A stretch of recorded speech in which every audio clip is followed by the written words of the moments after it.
Bonjour et bienvenue. Aujourd'hui, on plonge dans un univers où une seule petite décision, un seul mot, peut vraiment tout changer. Le football international. Notre source du jour est assez particulière. Ce n'est pas un long article, non. C'est une note très courte, très dense d'un correspondant de Sénépost à Dakar. Et on va s'en servir un peu comme d'une loupe pour examiner ce qui se passe vraiment en coulisses quand un joueur clé est forfait juste avant un grand match.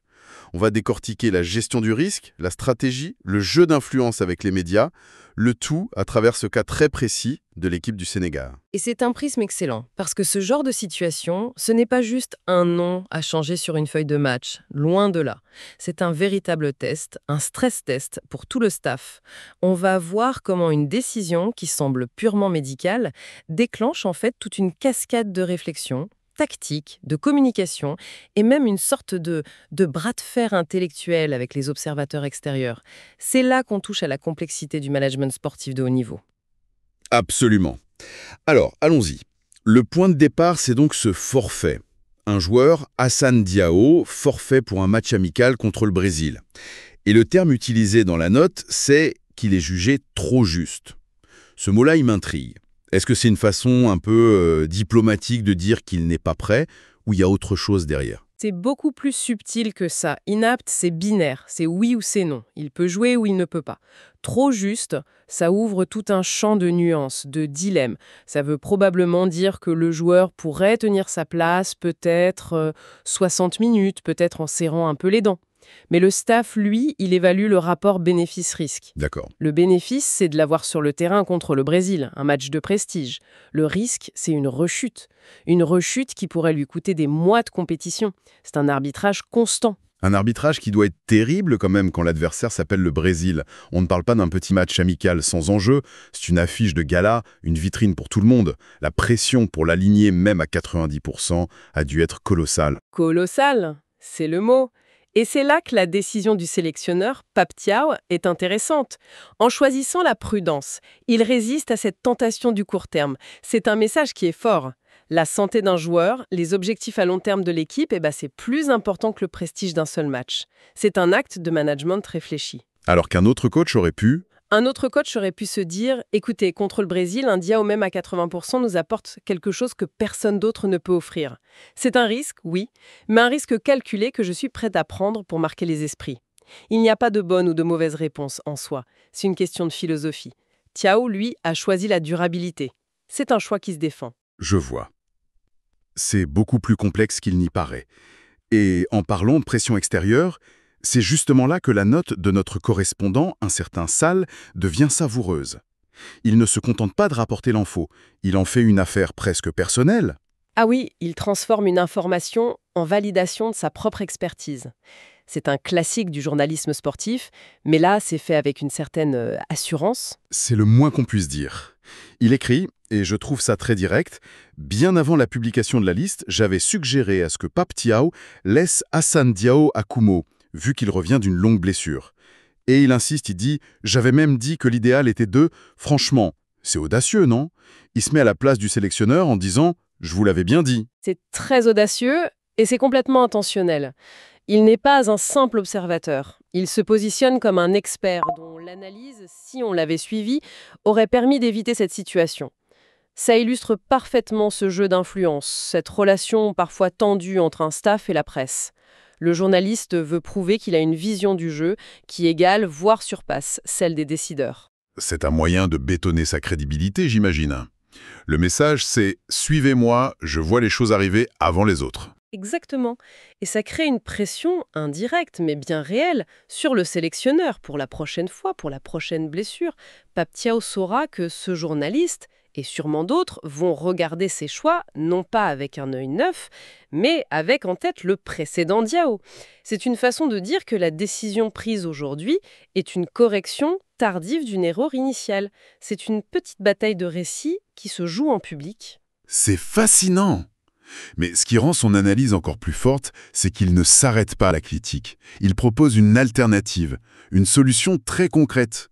Convoquer un autre joueur, Ousmane Sow, et il prend soin de le décrire comme un excellent ailier gaucher. Pourquoi cette précision? C'est juste pour montrer qu'il connaît ses joueurs ou il y a une idée derrière? Ah, l'intention est purement tactique. C'est un point absolument crucial. Il ne dit pas « il fallait prendre un autre attaquant ». Non, il donne un profil très spécifique, allié gaucher. Ça sous-entend que le forfait de Diao ne crée pas juste un manque numérique, mais un vrai déséquilibre tactique sur le côté gauche, et que So est pour lui le remplaçant naturel, celui qui peut remplir exactement la même fonction. On entre dans le détail du schéma de jeu là. On voit qu'il a vraiment pensé son truc. Et en lisant la suite, son raisonnement va encore plus loin. Il ne pense pas qu'au match contre le Brésil.